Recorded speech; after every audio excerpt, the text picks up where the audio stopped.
تیری ہر دعا، تیری ہر حاجت، تیری ہر خواہش پورا کر دوں گا۔ آپ نے یا رزاق یا وہاب کو کیسے پڑھنا ہے، کتنے بار پڑھنا ہے؟ یا رزاق یا وہاب ایک بار ہو گیا، یا رزاق یا وہاب 2 بار ہو گیا، یا رزاق یا وہاب 3 بار ہو گیا۔ اس طرح سے آپ یا رزاق یا وہاب کو اپنے دائیں ہاتھ کے انگلیوں پر پڑھ لیں، تسبیح کے دانوں پر پڑھ لیں۔ آپ نے صرف 11 بار پڑھنا ہے۔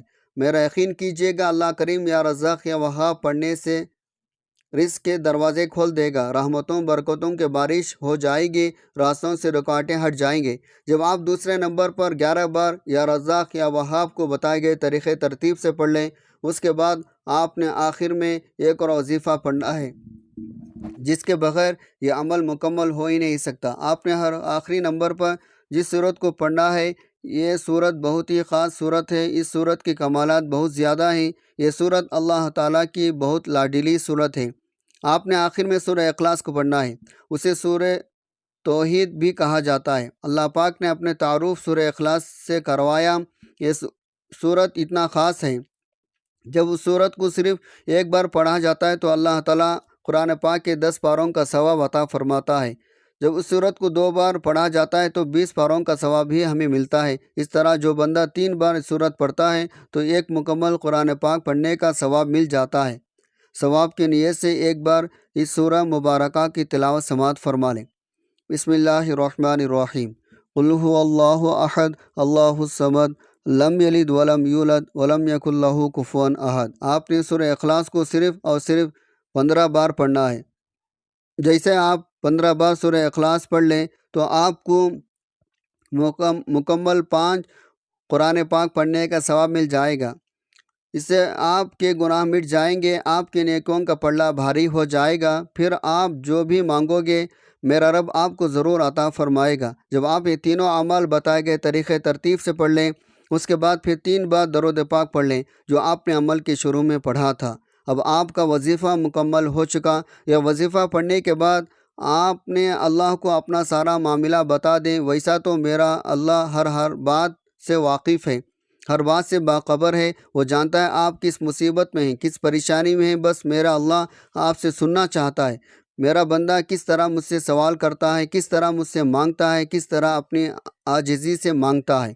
میرا اللہ وہ سب کچھ آپ کو عطا فرما دے گا جس چیز کا آپ کی طلب ہے۔ میرا اللہ بہت غفور و رحیم ہے، بہت بڑے خزانوں کا مالک ہے، اس کے خزانوں میں کسی چیز کی کمی نہیں۔ دنیا بنتی ہے، مٹ جاتی ہے، پھر نئی نسل آ جاتی ہے، پھر دنیا بنتی ہے، پھر مٹ جاتی ہے، لیکن ہمیشہ رہنے والی ذات صرف اللہ کی ہے۔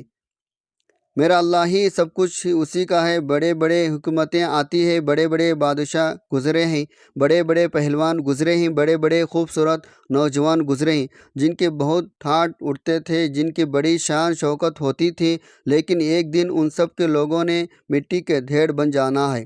بہت سے لوگ بن بھی گئے ہیں، ہم سے پہلے بہت سے لوگ چلے گئے، ہم نے بھی جانا چاہیے، چلے جانا چاہیے، صرف رہ جانا نہیں، صرف اللہ کی ذات رہ جاتی ہے۔